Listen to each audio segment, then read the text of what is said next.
Hey guys, welcome to my channel and I'm back again with another really interesting coding interview question video. Today guys, we are going to solve question number 561, array position. And because we have got Leetcode Premium, I'll also show you which companies this question has been asked into.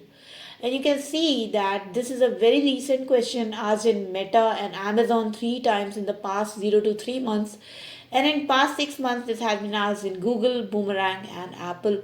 So let's get started with the problem statement.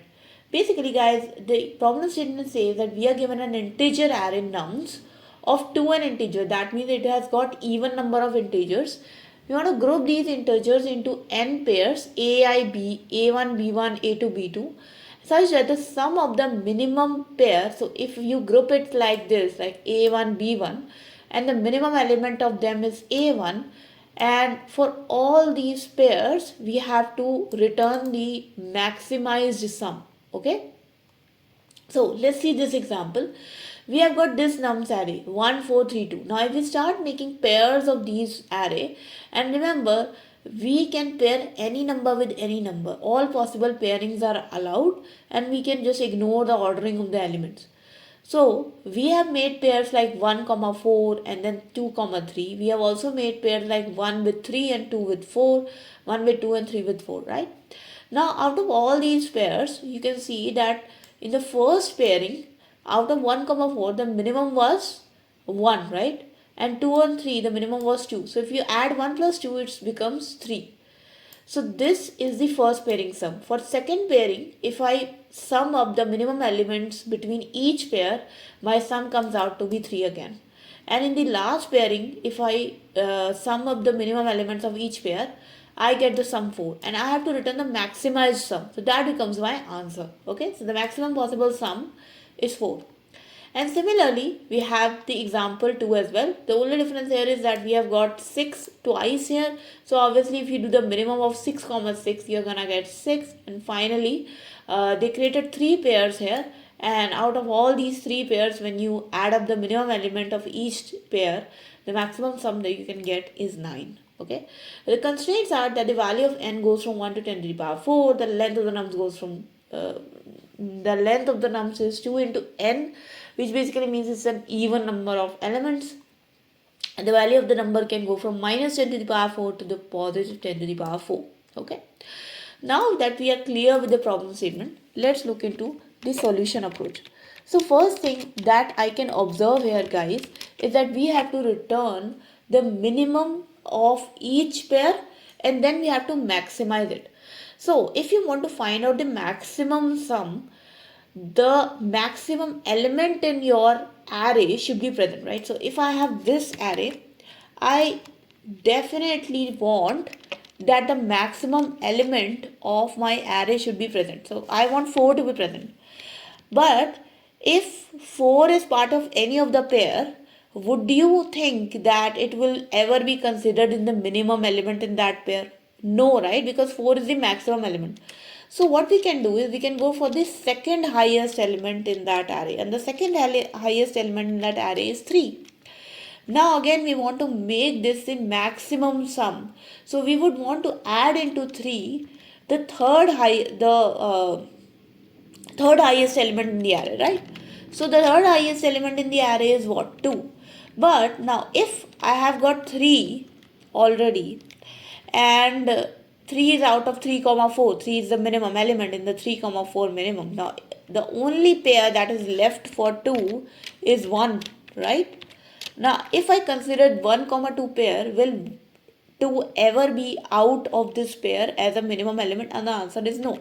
So that is why all we can do is just simply sum up the fourth highest element and the second highest element, and that will actually give me the highest, the maximum sum. Okay, the same is in this example too as well, right? So what we did was we created all these pairs, but eventually we started or we ended up actually summing up the second highest element, which in this case was 6, because 6 is the minimum of 6 comma 6, and then we added up the third highest element, which in this case was the fourth highest element, in which in this case it was 2, and the fourth highest element, which in this case was 1, right?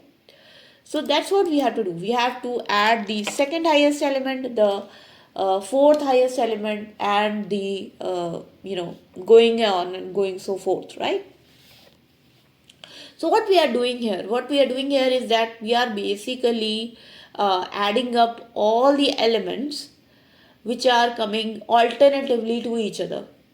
Okay, that's what we are doing. We are adding up all the elements which are coming alternatively to each other, and we are making sure that the last element is not present in it, because the last element will never come in it. So if you start from the bottom, you will start adding up the second highest element, and then you will leave one of the element, and then you will add the fourth highest element, then you will leave one, and then you will add the sixth highest element. So something like that, and then finally you will end up having the total sum.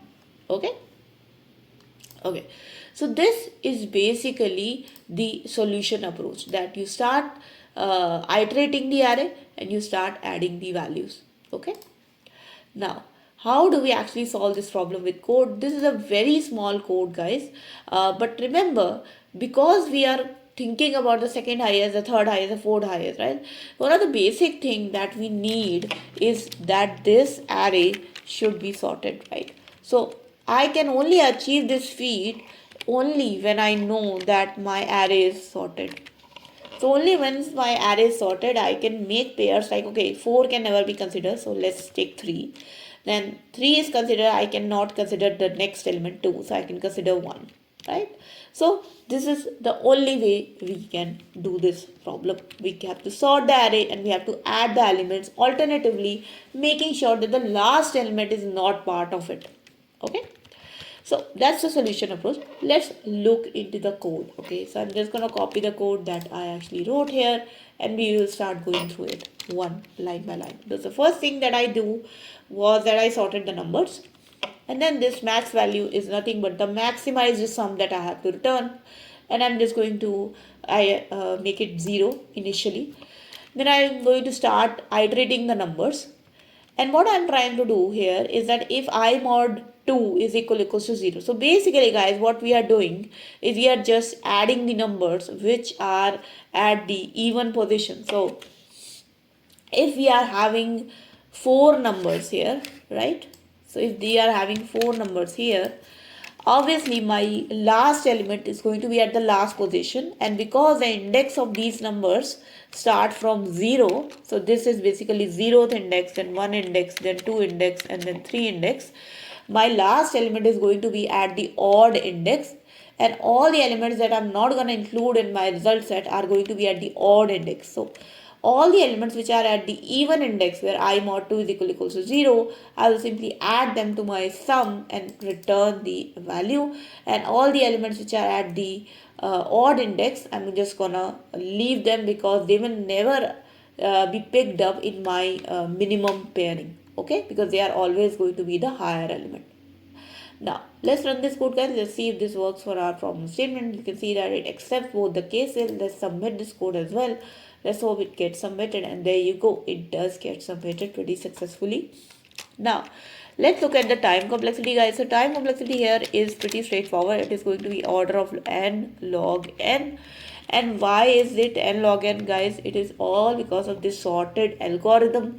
If we are using a sorted algorithm, the average time complexity is n log n. So that is why the total complexity here is going to be n log n plus order of n, because we are running through a loop. But because n log n is higher than order of n, it is going to be considered as n log n. Let's look at the space complexity.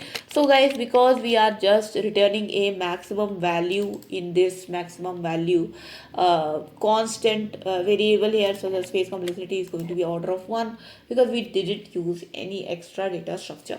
Okay, so that was the short and sweet question, guys. I hope you guys like this question. If you have any alternative solutions to this, I would be really happy to read them. You can post them in the comment section below. Also, guys, if you have any other questions, comments, suggestions, please do write in the comment section below. I would be really happy to read them. If you like this video, guys, please do not forget to like this video, subscribe to my channel, guys. Please do subscribe and also share this video with your friends as well. Thank you so much for watching. I'll see you guys in the next video, guys. Until then, take care and bye bye.